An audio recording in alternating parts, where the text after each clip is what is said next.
Today we'll speak further upon the subject of the life that bites its owner, which we didn't have time to finish yesterday.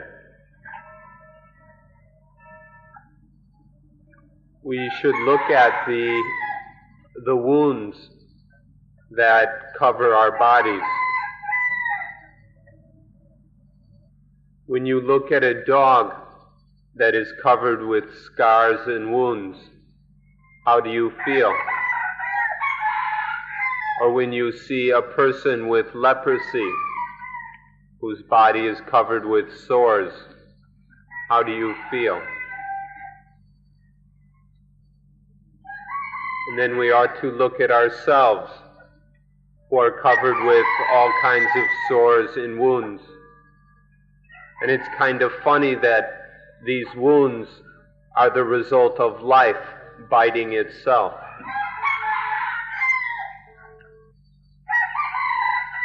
Yesterday we talked about the burning and scorching of the defilements, such as greed, hatred, and delusion.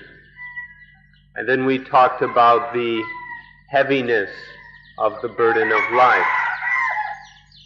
Now we'd like to examine the lack of freedom in life.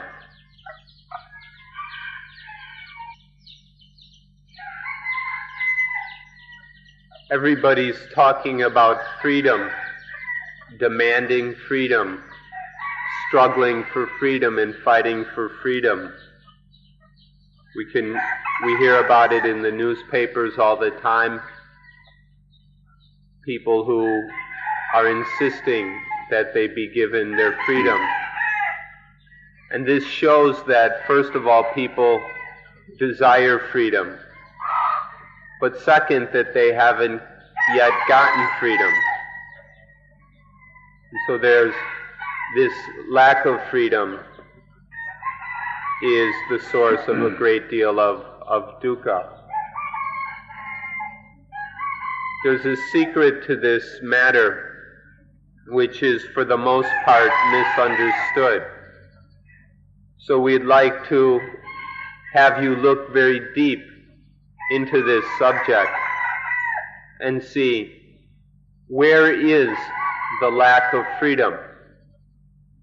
And then again, where is genuine freedom? For example, when we insult or criticize someone, we think that we've got freedom. But in fact, we don't have any freedom. Because when we're insulting someone, our mind is dominated and taken over by the defilements. And when we're the slaves of the defilements, where can there be any true freedom? Or when we're hitting someone, beating them, then we've lost all of our freedom to the defilements. Or we've abandoned our freedom to our own stupidity. Why doesn't anybody look at things in this way? And when we kill them, or when we take the infantry and invade them, and then destroy them. In such instances, aren't we just totally losing our freedom to our own stupidity, to our own wickedness and selfishness? Haven't we given up our freedom for these low and crude defilements and stupidity? Why is it that nobody can see things in this way? We're always ready to insult them, criticize them, fight with them, beat them, and even kill them for the sake of our freedom. But this is the thinking of lunatics. Because the more we do such things, the more we lose our freedom. If we act in such ways, then we don't have any real freedom at all. It would be good if people could look at this honestly and begin to understand it. Nowadays, we've gone much further than that. We've got these huge armies and these tanks and airplanes and all kinds of missiles and nuclear weapons ready to destroy the freedom of others. We're always ready to fight them or throw our weapons at them to destroy their freedom for the sake of our own freedom. But what do we really get from this? Is the result of all this madness genuine freedom or not? What do we get besides losing our own spiritual freedom from all these weapons and all this militarism? We ought to give proper attention to the word spiritual, because we think we're getting physical freedom, but at the same time we're completely losing our spiritual freedom. We shouldn't overlook the spiritual side of the picture. When we experience the deliciousness of something, when we're tasting the deliciousness of something, we think that we're getting something, that we have the freedom to experience this deliciousness. But in fact, we have lost our spiritual freedom.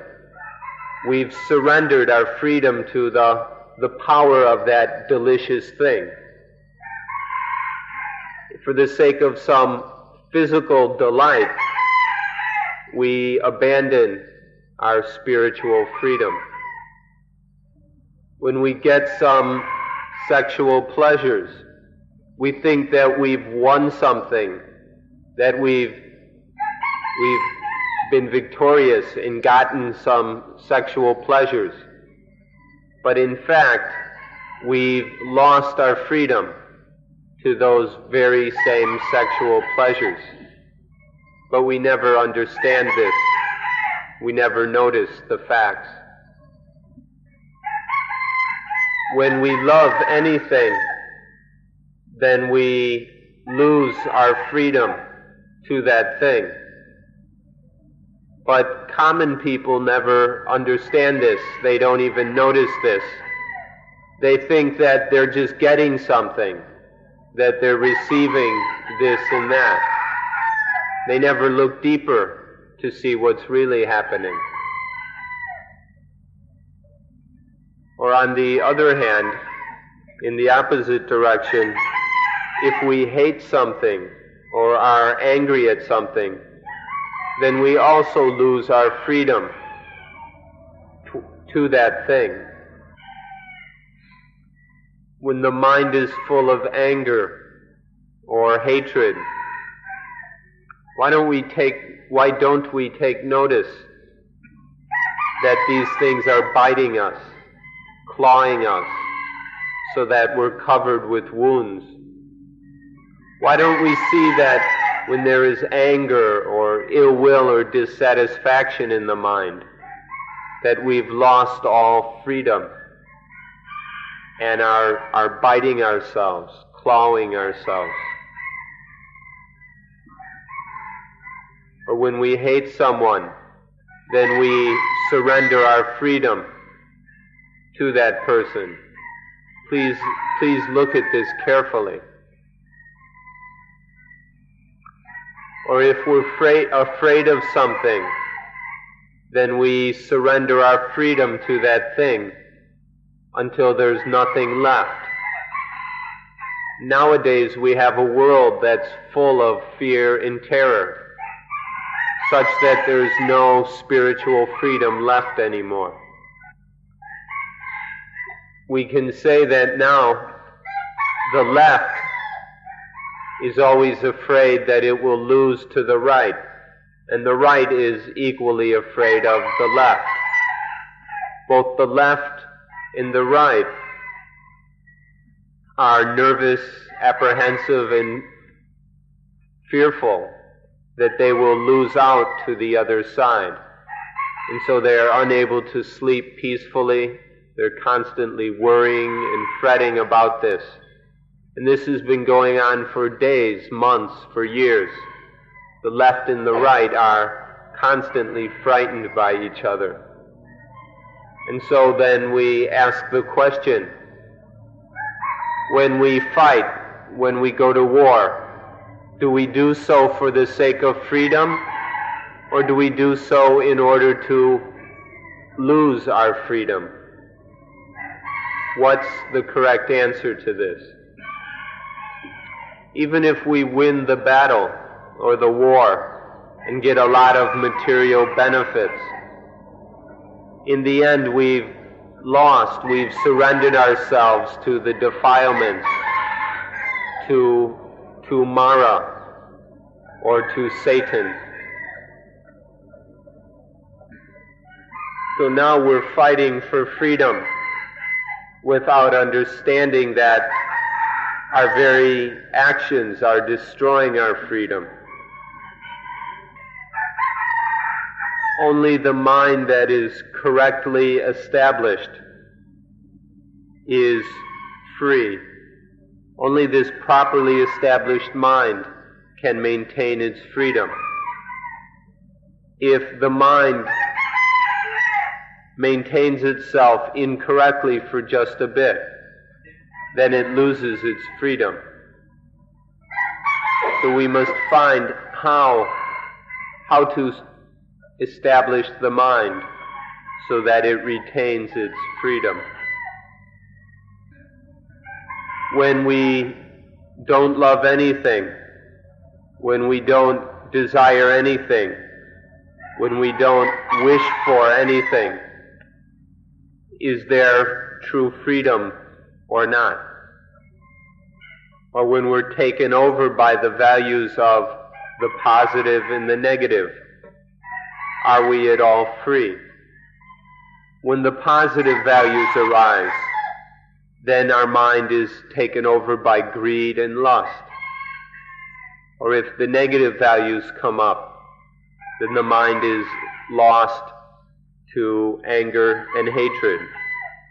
If we observe such things, we'll start to find out where genuine freedom lies.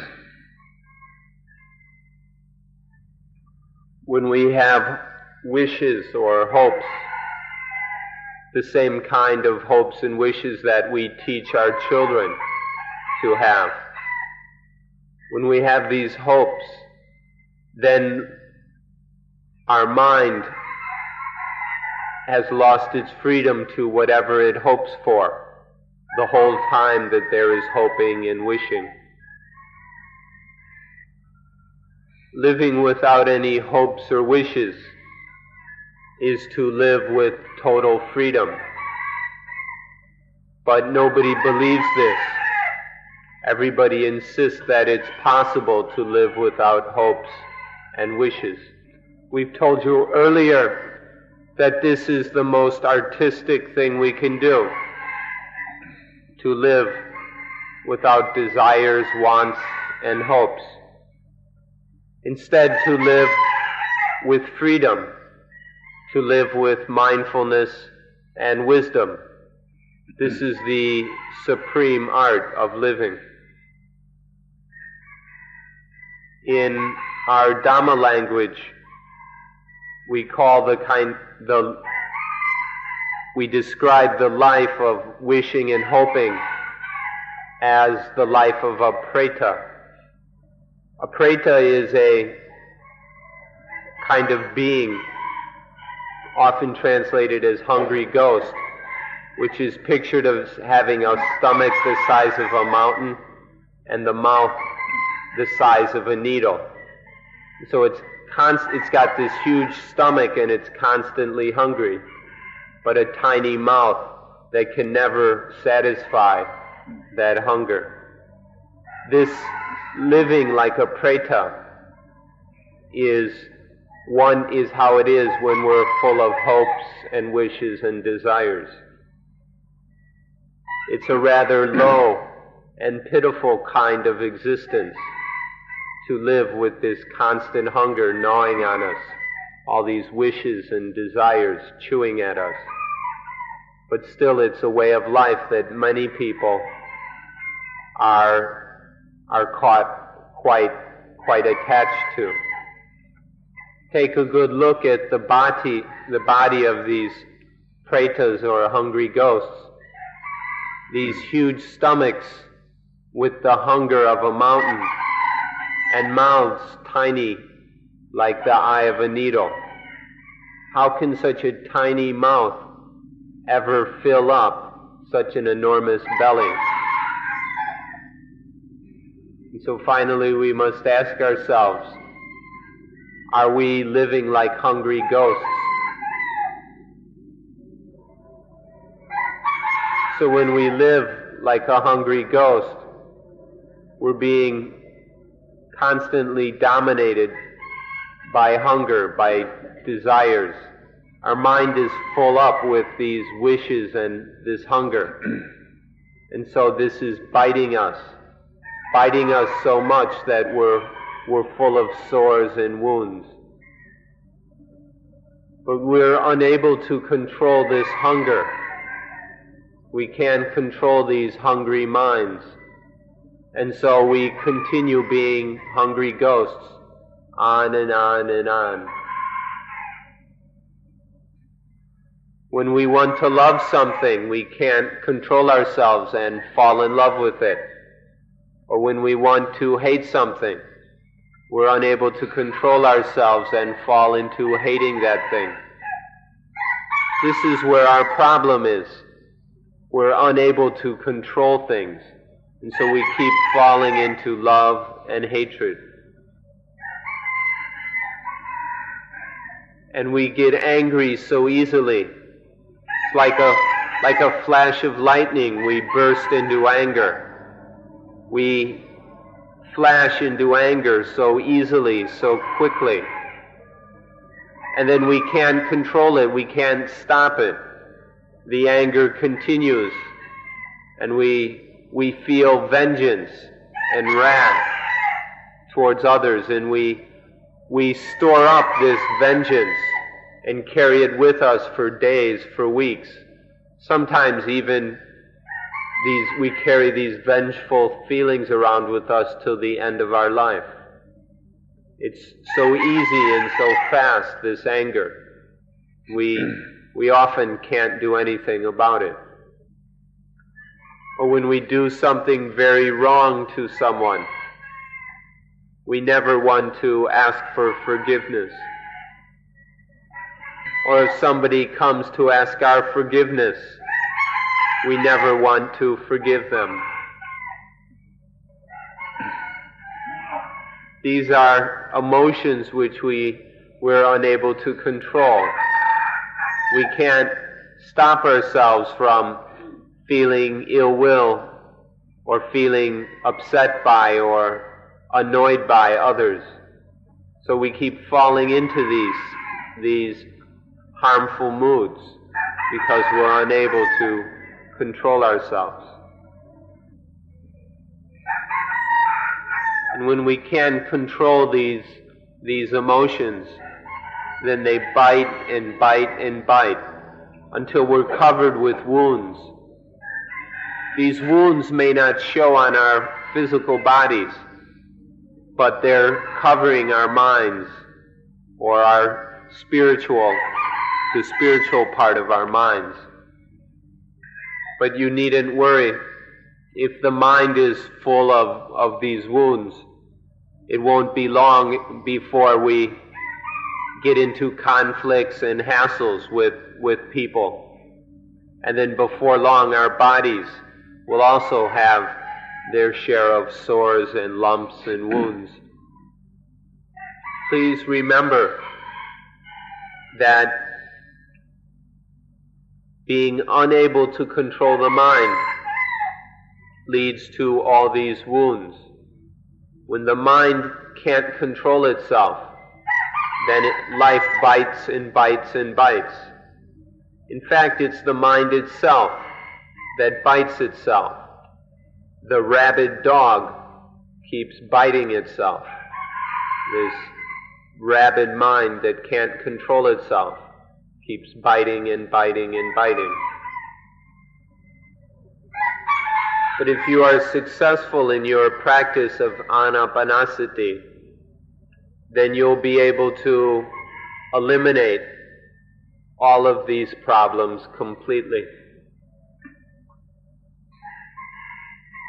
Anapanasati will have the results of being able to control the mind and being master over the mind in all respects. Next, we'd like to talk about addictions.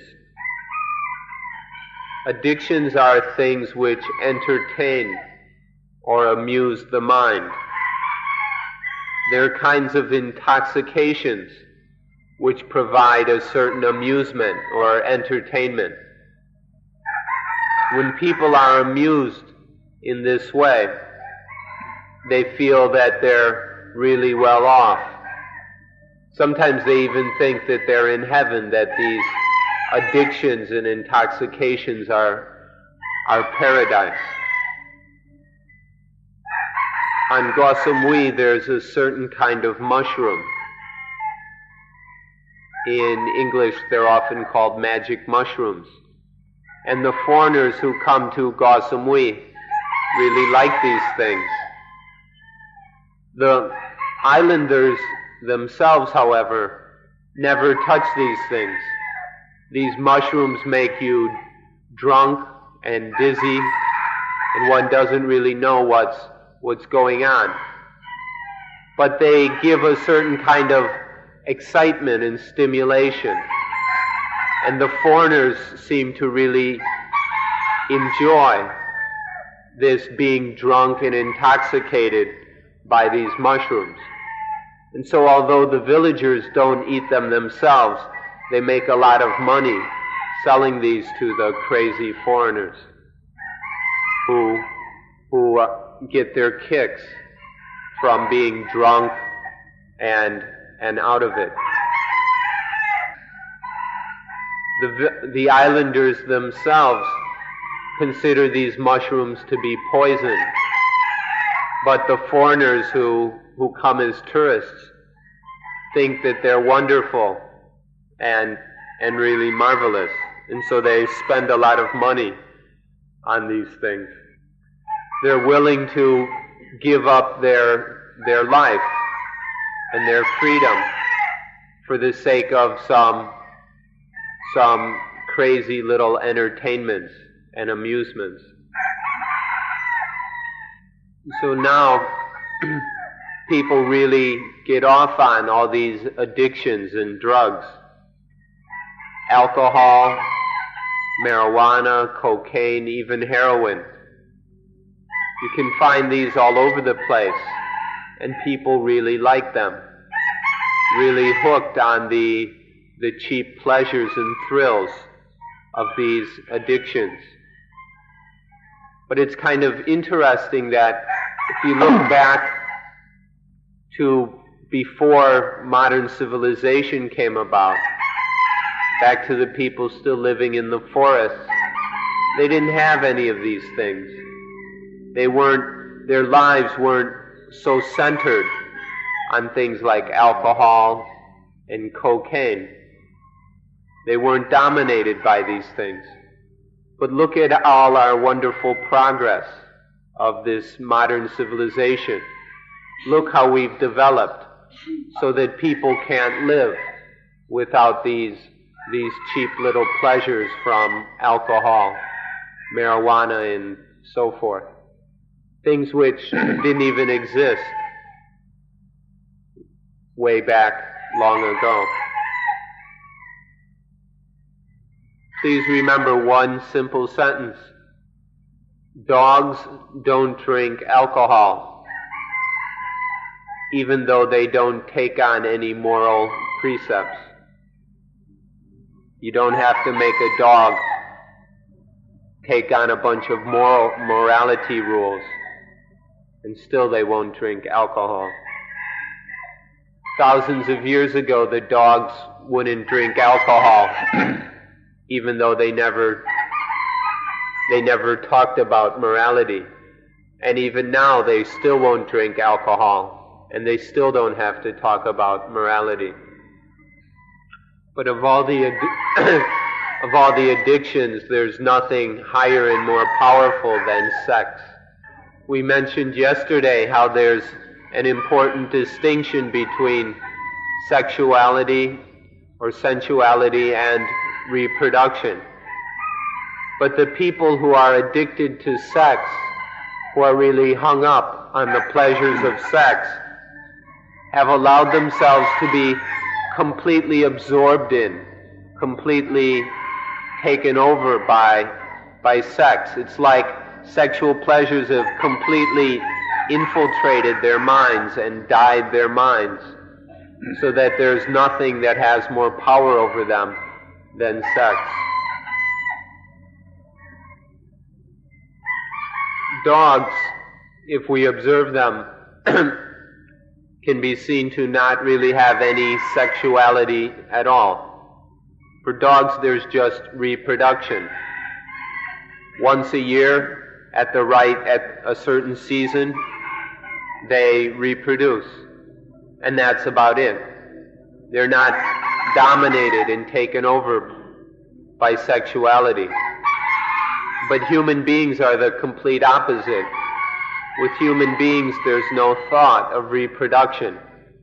Human beings are constantly thinking about sex, all day long, all month long, even for the entire year, just sex, sex, sex, all day and all night. This is all most human beings think about. They never consider reproduction. And so dogs, where reproduction is a seasonal thing, there's no addiction, especially to sex. But for human beings, there's a most powerful and almost total addiction to sex. Human beings in their cleverness have developed something called love play. And they've come up with all kinds of tricks and variations and possibilities for this. There are all kinds of books written about it, and you can even go and take classes or have therapy in love play. But dogs don't even know anything about all this. They're completely unable to get involved in all this stuff. But for human beings, love play is something very, very important. And so, why not make a decision, make a careful examination and decide for yourself between the two, between humans and dogs, which of the two is more a slave of the defilements? Between humans and dogs, which are more enslaved to the positive and the negative? All religions and all of the moral systems within and without religion are all aiming to save human beings from their addictions. No religion wants human beings to be addicted. And so there have been various moral teachings to help save humanity from this foolishness, this drunkenness. But it hasn't been very successful.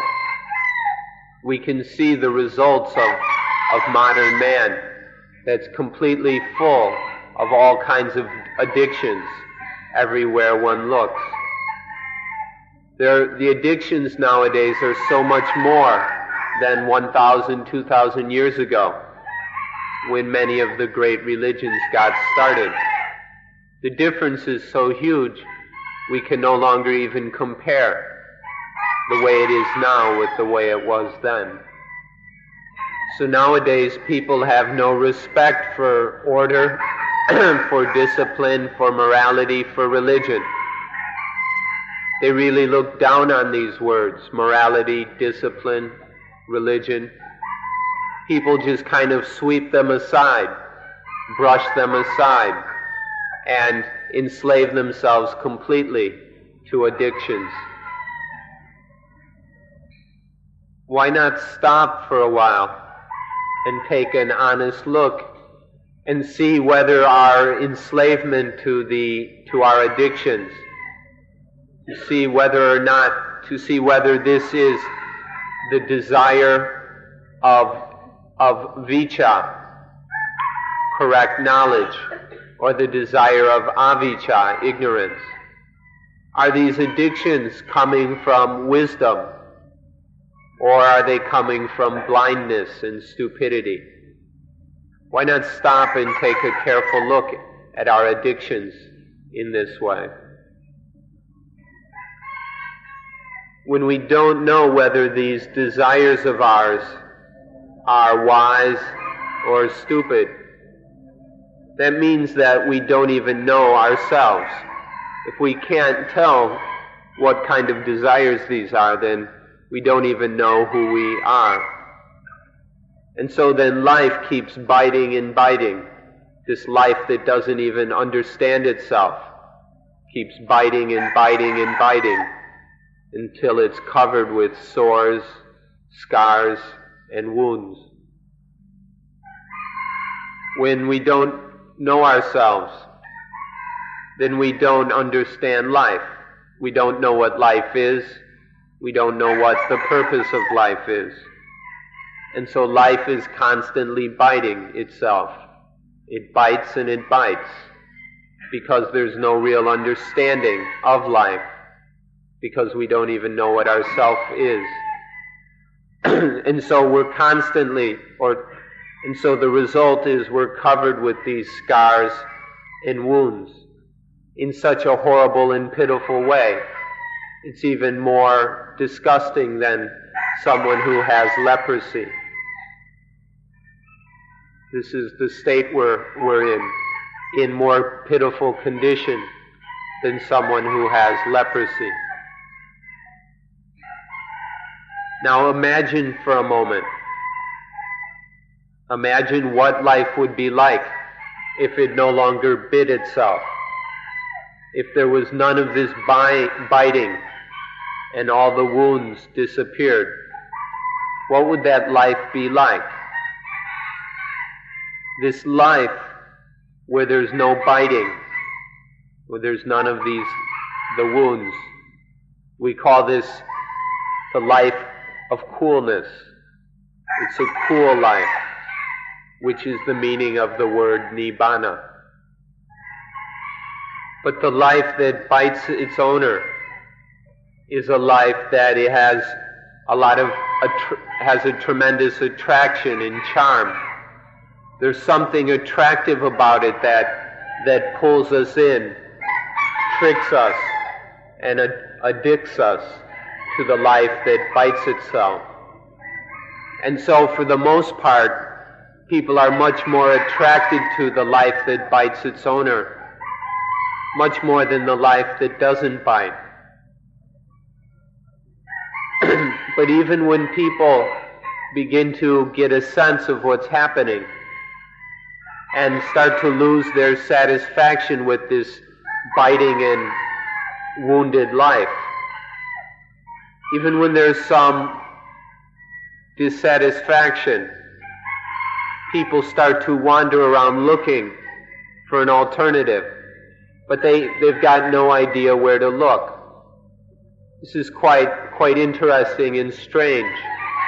There are a number of people wandering around, not really satisfied with their present life, not fulfilled with their present life, but with no real idea where to look, or where to turn to find something better. You all have come from the West and come to the Far East in order to find the wisdom of the East. If you're able to find this wisdom, it will mean very simply that you have found the life that doesn't bite. As for Buddhism, which is a religion or a system of wisdom from the East, all the knowledge in Buddhism, all the practices in Buddhism, everything that is genuine Buddhism aims solely for achieving or realizing the life that doesn't bite. And the funny thing is that when you find this understanding, when you find this wisdom, it will tell you that don't own life. Don't be the owner of life. Don't try and possess life. Don't take it as being I and mine. Don't make an ego out of life, and then it won't be able to bite. This is what the wisdom of the East has to say. Don't become the owner of life. Don't try and possess life. Like we said yesterday, when the young child comes up to you and says, "Please don't be the owner of life. Give it up. Let it go. Don't be possessive towards life, and then it won't bite you anymore." When the child says this to you, don't slap the child, because it's bringing you the highest wisdom. So don't slap the child's face, because it's giving you the highest thing, bringing you the highest wisdom of Buddhism. There's a saying which might sound a little bit difficult to some, but it's really not so difficult. Let's see if the translator can get it right. Have without being the owner. To have something legally, but without being its owner.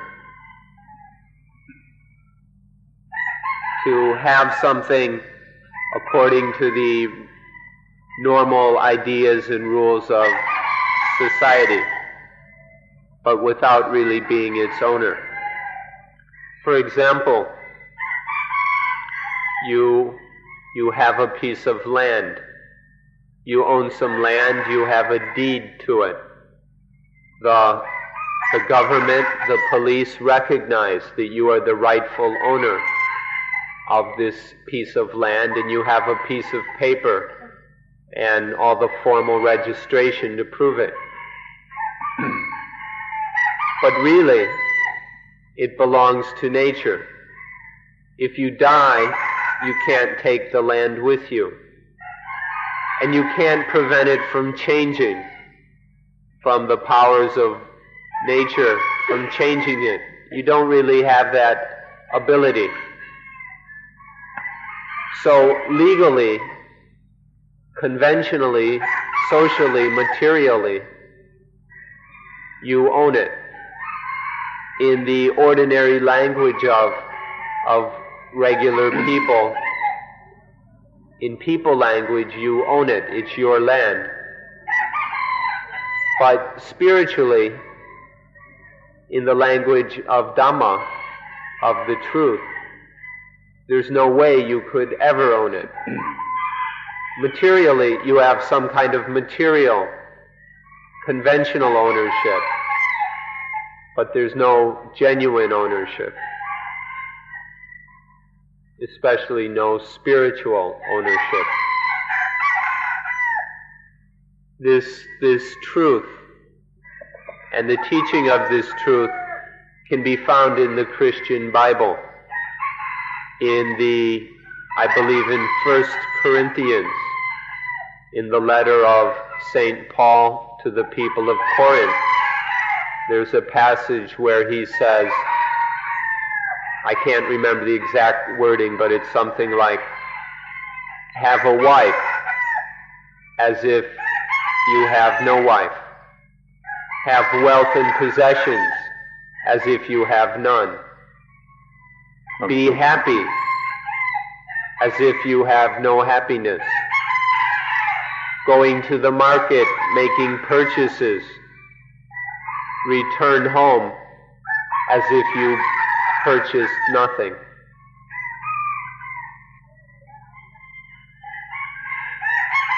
So when we say one ought to have a wife as if one had no wife, what this means is that in the normal sense one is married. Conventionally one has a wife, but one acts as if one didn't have a wife. Of course, we can expand the meaning here to include have a husband as if you had no husband. Depending on one's sex, it's either have a husband or have a wife. Now what this means here is that though one is married, one has a husband or wife in the ordinary sense, there is no attachment to him or her as I or mine. This is what St. Paul meant. You can have a wife or a husband, but don't attach to that husband or wife as I or mine. Otherwise that husband will bite, that wife will bite over and over again, as long as you attach to him or her as I or mine. So there are two sides to everything.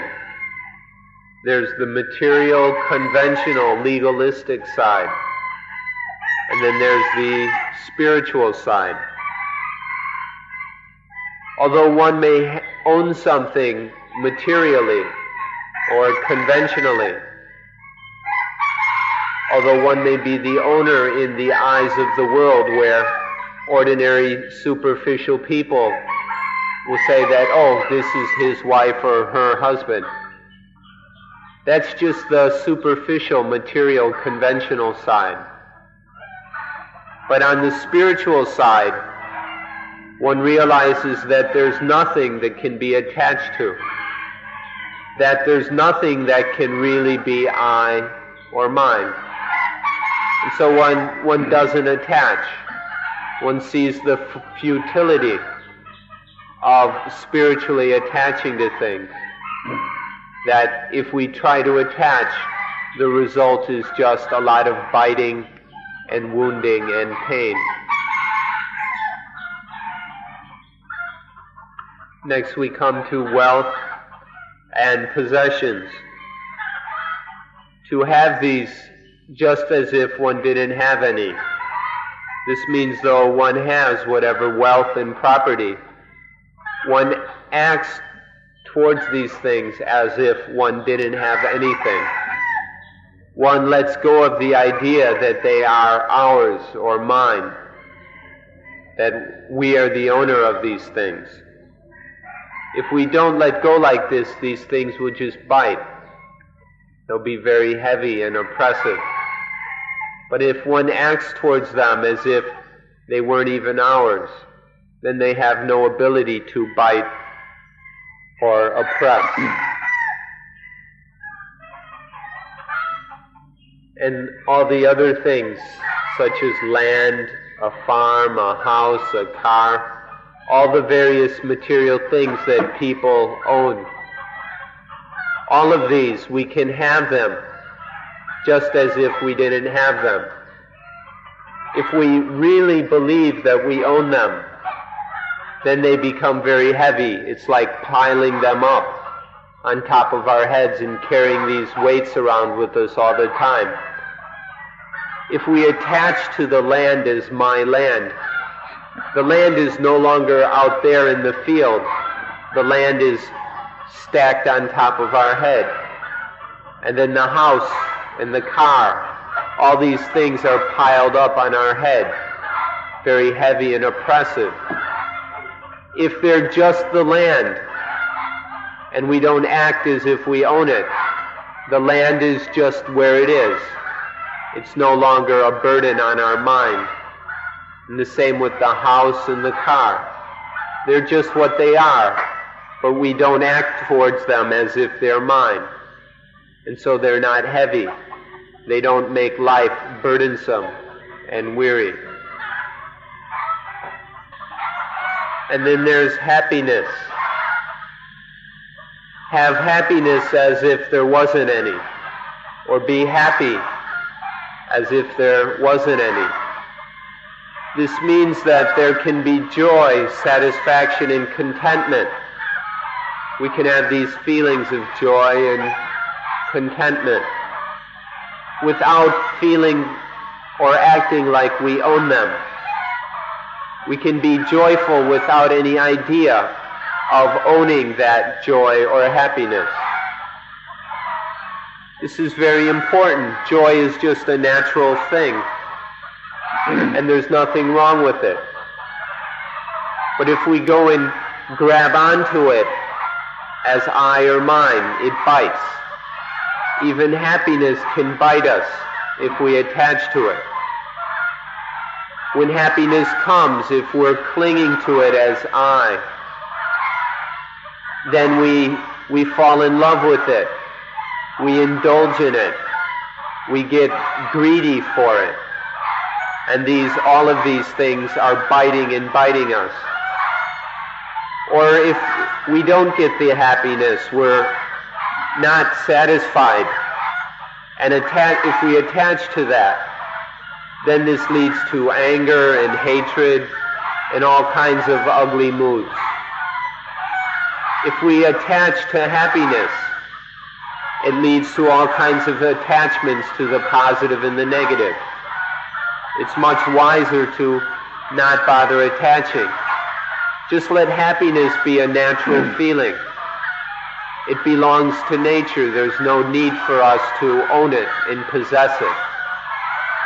If we make the mistake of ownership, though, it will bite us unmercifully. Although St. Paul only mentioned these three things, husbands, possessions, and happiness, the principle applies to everything. It applies to friends, to children, to gold, to money, to silver, to beauty, to status, to fame, to honor, to dignity, to everything. The same principle, we can have all these things, but don't attach to them as I and mine. As soon as we make the foolish mistake of ownership, then these things will bite us and wound us. So he just mentioned the three, but the idea or the teaching applies to everything. Then there's the fourth example that St. Paul mentioned. Buy something in the market, but don't bring anything home. This is an excellent example of Dhamma language, something that in ordinary language may sound confusing, but that when understood in terms of Dhamma has tremendous meaning. It's a kind of Dhamma riddle or puzzle to challenge our intelligence and help us to understand things more deeply. It has the same basic meaning as the first three examples. Go to the market and buy something, but don't bring anything home. The meaning here is very profound about the importance of doing everything that needs to be done, but not attaching to any of it as I or mine. So one has some money, and one goes to the market and takes the money and buys something with it. And then one has some new purchase. But St. Paul warns us not to take anything home. That means though we may have bought something, we don't have any foolish ideas about owning it, about it being ours. Physically we may have bought something, but spiritually we relinquish all ownership. There's no attachment to it as I or mine. If we really think we own it, if we go and buy things and foolishly think that we own them, that they are mine, then this is going to make us a lot of problems, add tremendous burdens in life, a lot of biting and wounding. But if we understand that it's all part of nature, then there's no need to attach to it. We just do what needs to be done. This understanding of buying what's needed but not bringing anything home is an excellent example of the essence of Buddhism. To do what needs to be done without any ideas of I or mine. To do whatever must be done without any ownership or any possessiveness.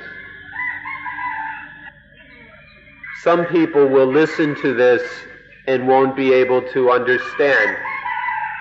People who are not very intelligent will think that this is just some crazy teaching that doesn't make any sense. They'll go, this is ridiculous. Go to the market and buy something and not even bring it home. To the stupid person, this teaching sounds very stupid. But for those who understand, we see the tremendous wisdom of it. That in purchasing things at the market, it's just like we mentioned with the land. We make the purchase, and so we have the legal right to use something. This is a worldly convention used in society.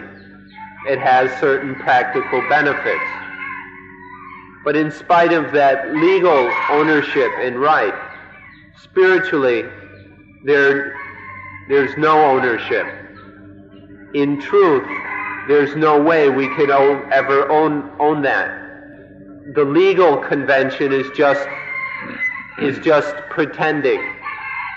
If we understand this spiritually, so there's no attaching as I or mine, then there's no problem. The purchases, the whatever it is we buy, cannot create any problems for us. We can buy whatever we need, and none of it will bite us. But if we don't understand this, then all these purchases will bite us and claw us. If we can understand this fact, if we understand it well enough that we no longer attach to things as I and mine, then we will have understood the essence of Buddhism and will be free of all the biting and wounding.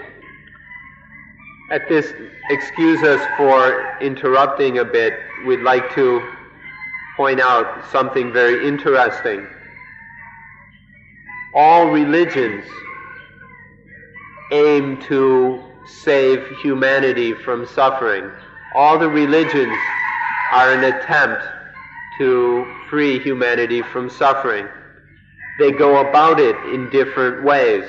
They have different language, different terms to talk about life, but the basic point is the same: to free humanity from suffering.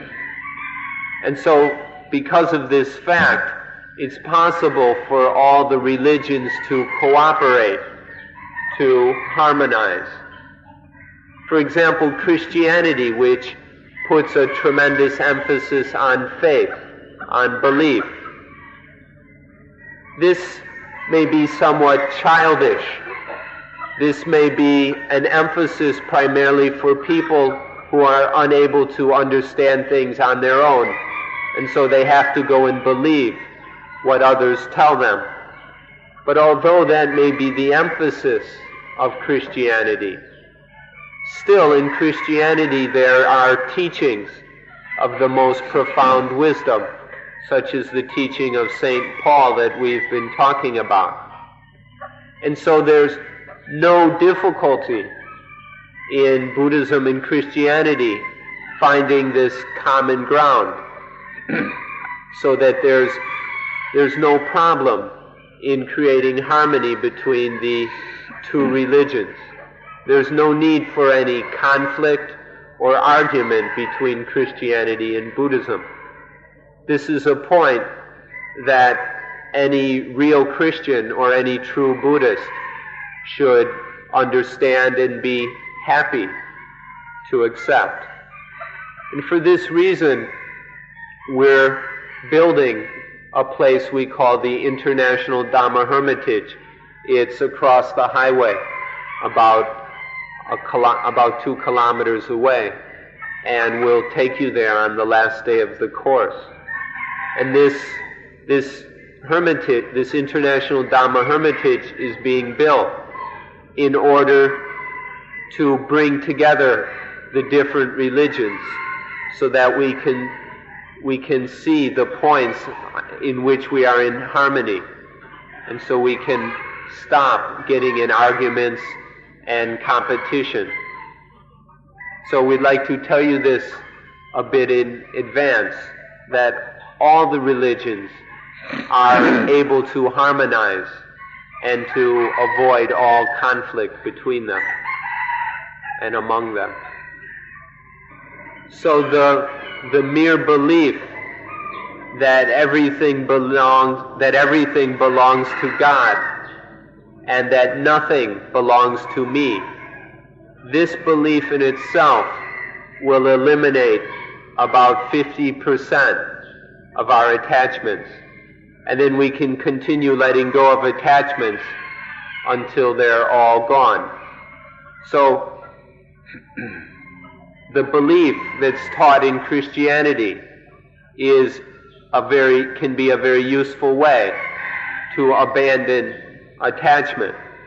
And if one understands this correctly, then one can continue letting go of attachments in this, in that, so that there's no sense or idea or belief in I or mine remaining. Still thinking that it all belongs to God, that it's not mine. There's still a mine, a me.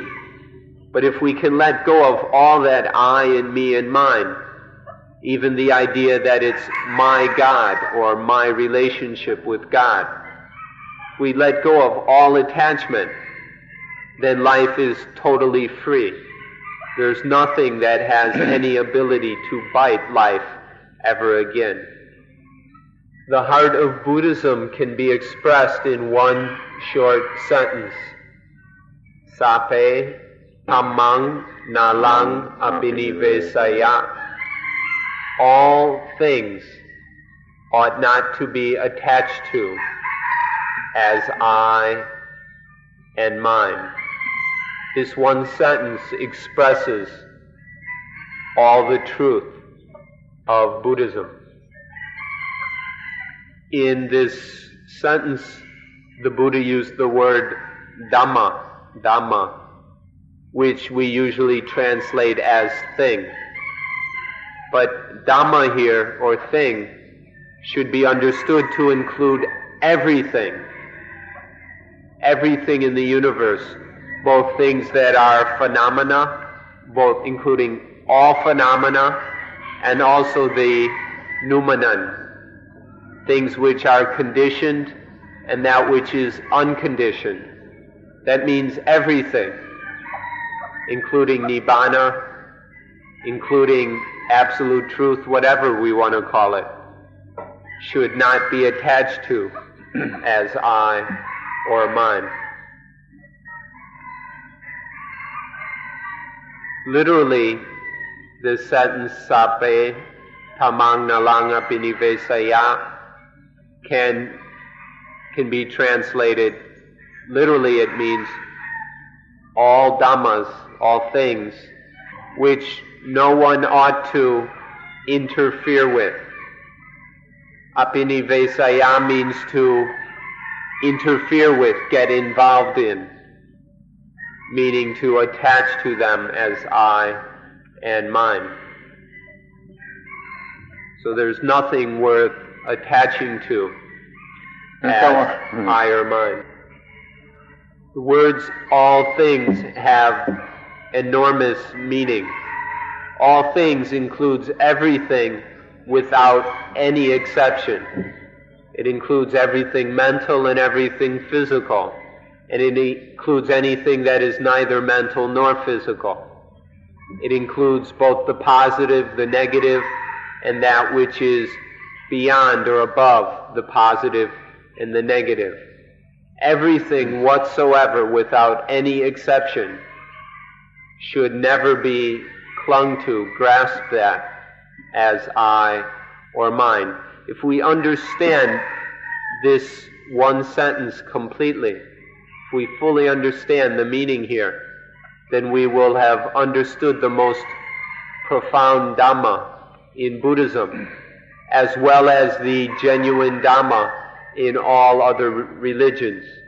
The profound truths of Christianity, of Taoism, and any other religion are all contained in this one sentence. Sape tamang nalang apinivesaya.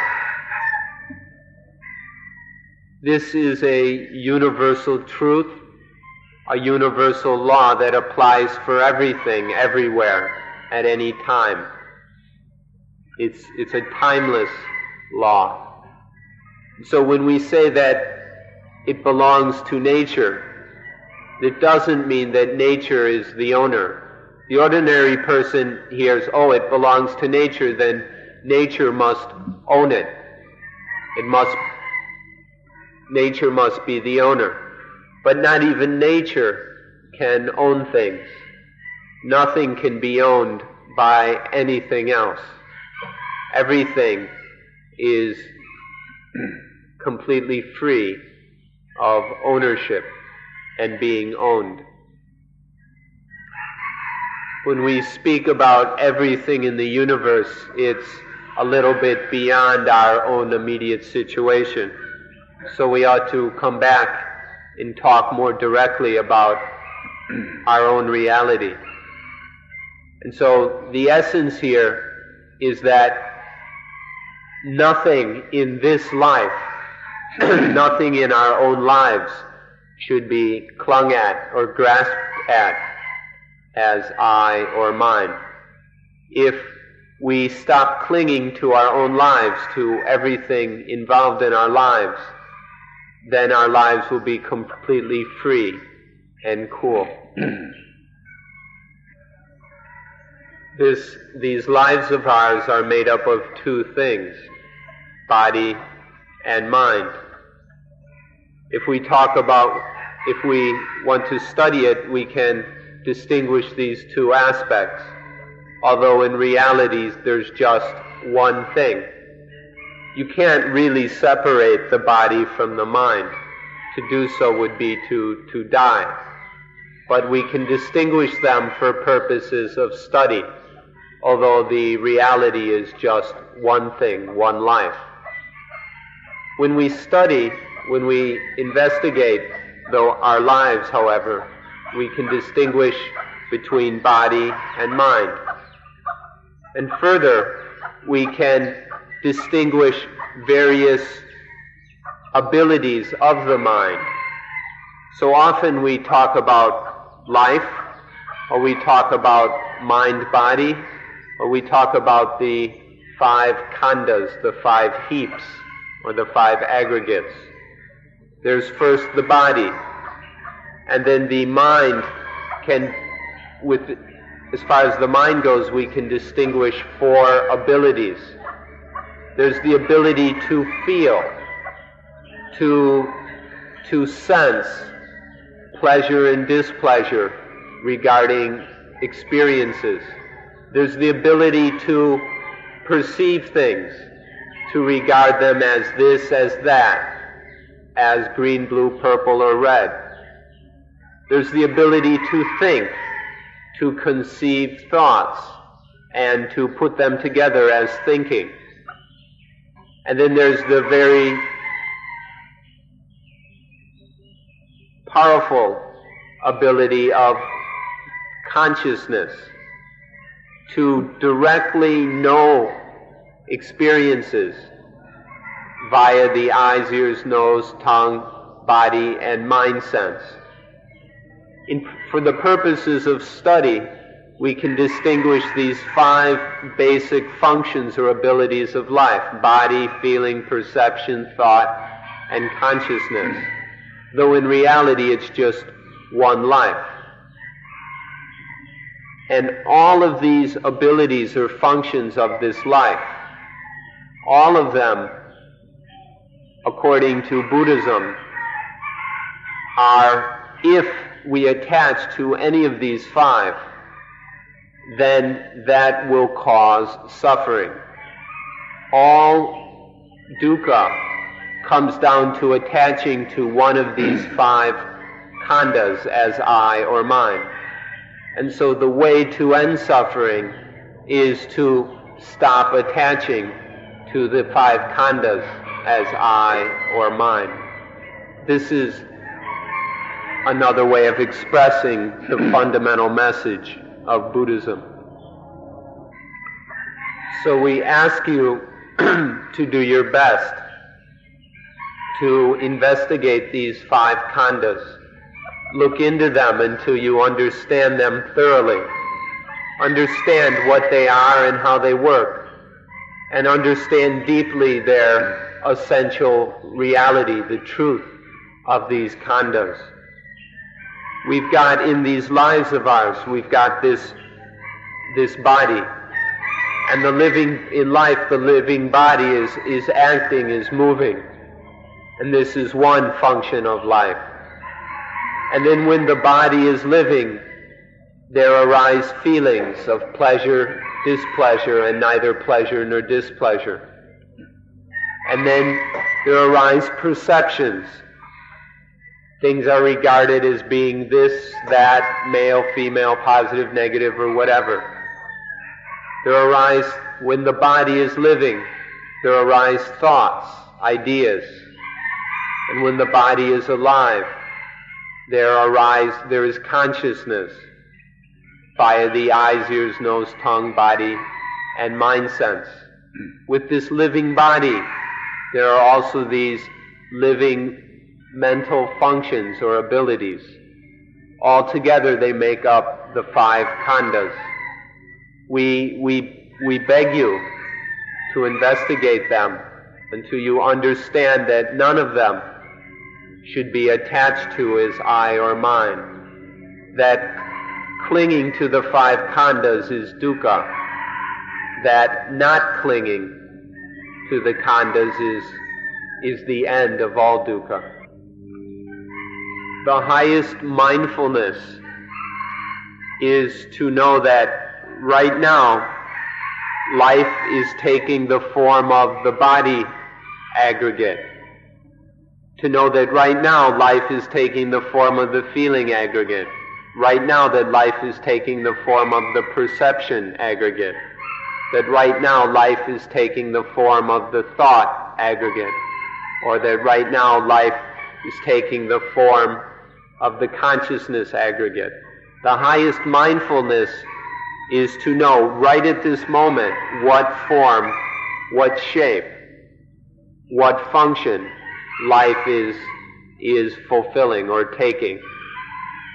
To know this from moment to moment is the highest mindfulness. And from this mindfulness, we come to understand the reality of life itself. And then we see that there's nothing that can be clung to as I or mine. There's nothing that can be owned. that ownership is impossible. There's nothing that can be the owner, and there's nothing that is able to be possessed. Seeing this is the highest wisdom. And so with the highest mindfulness and the highest wisdom, we are free of all biting, of all suffering. So the highest mindfulness and wisdom is knowing that life is not ego. Knowing that there's just this life happening naturally, or that there's just body and mind, or just the five khandhas. But none of it is ego, none of it is self or soul.